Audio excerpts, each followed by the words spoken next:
ಇಬ್ಬರು ವಯಸ್ಕರು ಪರಸ್ಪರ ಒಪ್ಪಿಗೆಯಿಂದ ನಡೆಸುವ ಲಿವ್ ಇನ್ ರಿಲೇಶನ್ಶಿಪ್ ಸಾಂಪ್ರದಾಯಿಕ ವಿವಾಹಕ್ಕೆ ಸಮಾನವಾಗಿದ್ದು, ಅಂತಹ ಜೋಡಿಗಳ ವೈಯಕ್ತಿಕ ಜೀವನದಲ್ಲಿ ಪೋಷಕರು ಅಥವಾ ಕುಟುಂಬದ ಇತರ ಸದಸ್ಯರು ಹಸ್ತಕ್ಷೇಪ ಮಾಡುವ ಯಾವುದೇ ಕಾನೂನಾತ್ಮಕ ಹಕ್ಕನ್ನು ಹೊಂದಿಲ್ಲ ಎಂದು ದೆಹಲಿ ಹೈಕೋರ್ಟ್ ಅತ್ಯಂತ ಮಹತ್ವದ ತೀರ್ಪು ನೀಡಿದೆ.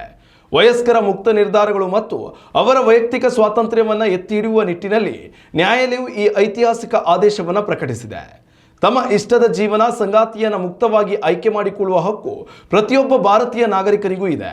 ಇದು ದೇಶದ ಸಂವಿಧಾನವು ನಾಗರಿಕರಿಗೆ ನೀಡಿರುವ ಅತ್ಯಂತ ಪ್ರಮುಖವಾದ ಮೂಲಭೂತ ಹಕ್ಕುಗಳಲ್ಲಿ ಒಂದಾಗಿದೆ ಎಂದು ಹೈಕೋರ್ಟ್ ಪುನರುಚ್ಚರಿಸಿದೆ. ಯುವತಿಯ ಕುಟುಂಬದವರಿಂದ ತೀವ್ರ ಜೀವ ಬೆದರಿಕೆ ಹಾಗೂ ಕಿರುಕುಳವನ್ನು ಎದುರಿಸುತ್ತಿದ್ದ ಪ್ರೇಮಿಗಳ ಅರ್ಜಿಯೊಂದರ ಸುದೀರ್ಘ ವಿಚಾರಣೆಯನ್ನು ನಡೆಸಿದ ನ್ಯಾಯಮೂರ್ತಿ ಸೌರಭ್ ಬ್ಯಾನರ್ಜಿ ಅವರಿದ್ದ ಪೀಠವು ಈ ಆದೇಶವನ್ನು ಹೊರಡಿಸಿದೆ. ಅಲ್ಲದೆ ರಕ್ಷಣೆ ಕೋರಿ ಬಂದಿದ್ದ ಆ ಜೋಡಿಗೆ ತಕ್ಷಣವೇ ಸೂಕ್ತ ಪೊಲೀಸ್ ಭದ್ರತೆಯನ್ನು ಒದಗಿಸುವಂತೆ ಸಂಬಂಧಪಟ್ಟ ಅಧಿಕಾರಿಗಳಿಗೆ ಕಟ್ಟುನಿಟ್ಟಿನ ನಿರ್ದೇಶನ ನೀಡಿದೆ.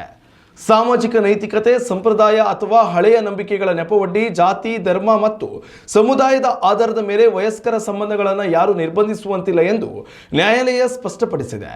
ಸಂವಿಧಾನಬದ್ಧವಾಗಿ ಸಿಕ್ಕಿರುವ ವೈಯಕ್ತಿಕ ಹಕ್ಕುಗಳನ್ನು ಸಮಾಜದ ಕಟ್ಟುಪಾಡುಗಳಿಗೆ ಸೀಮಿತಗೊಳಿಸುವುದು ವ್ಯಕ್ತಿಯ ಮೂಲಭೂತ ಸ್ವಾತಂತ್ರ್ಯವನ್ನೇ ಕಸಿದುಕೊಂಡಂತೆ ಆಗ್ತದೆ ಎಂದು ಕೋರ್ಟ್ ಗಂಭೀರವಾಗಿ ಅಭಿಪ್ರಾಯಪಟ್ಟಿದೆ.